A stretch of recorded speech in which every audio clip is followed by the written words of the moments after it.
were actually just looking for property outside of the city limits, about 5 acres or something. And we contacted a realtor, and he said, now the house, he was giving us a hard time. He had already been in. He said, the house you probably don't want, you can just doze it down or whatever. And at the time, he didn't know the history either. And then we came inside, and we're like, holy cow. And then we started learning the history and found out that it was 11.2 acres, and also found out it's actually the last property that was owned by any Brindle or Humphreys or related to Humphreys. Murray Humphreys was a man who came from Wales, finished, I think, like the 3rd grade, but was a very, very intelligent man.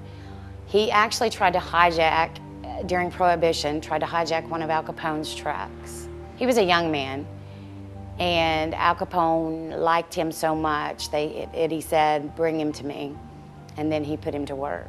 So he worked for Al Capone, during which time Al Capone at some point got put in prison, and Murray Humphreys became public enemy #1.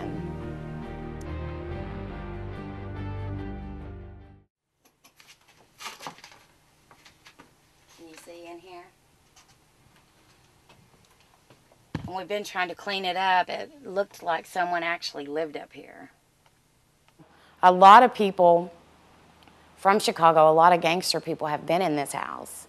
And it tells you in the book that they would come here for rest and relaxation, probably running more than likely. There were 2 beams across the top here that were carved by a Native American that did the same one that did the staircase.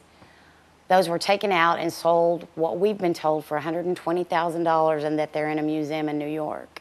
And all throughout the property, there's different places that you can tell where there would be steps and there would be flowers, and don't know exactly what it is, but all throughout there, rose bushes planted around trees with little steps, and light posts.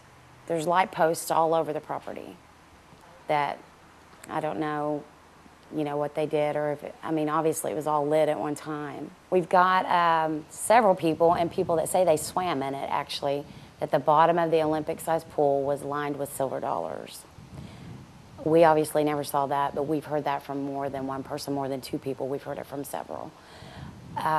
There's an insurance agent in Norman that we get our insurance from, that her husband said he used to come out here to parties and they would swim in the pool, and he said that was true, that wasn't bogus.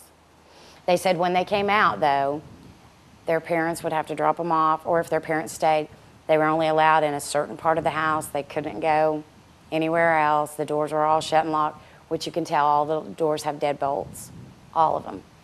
The closets have deadbolts. If you look at the woodwork, it tells in the book that he built this whole house. Now, I don't know if there's some of it that he had to contract out or what. It was built in the 30s, and this is all solid wood. It's very intricate woodwork, especially if you think about back then. All the rock work out front, that to be back in the 1930s was also something that was, very, there's a lot of work put into it. There's so much history behind it, and yet it just seems like it's been forgotten, And back then, I guess they didn't know him as a mobster, a gangster, because he would come here, and around Christmas time and Thanksgiving, he would take needy families food and clothing and gifts and money, and they knew him around here as a very quiet man. He kept to himself and his family, but around here, everybody knew him as a very good guy.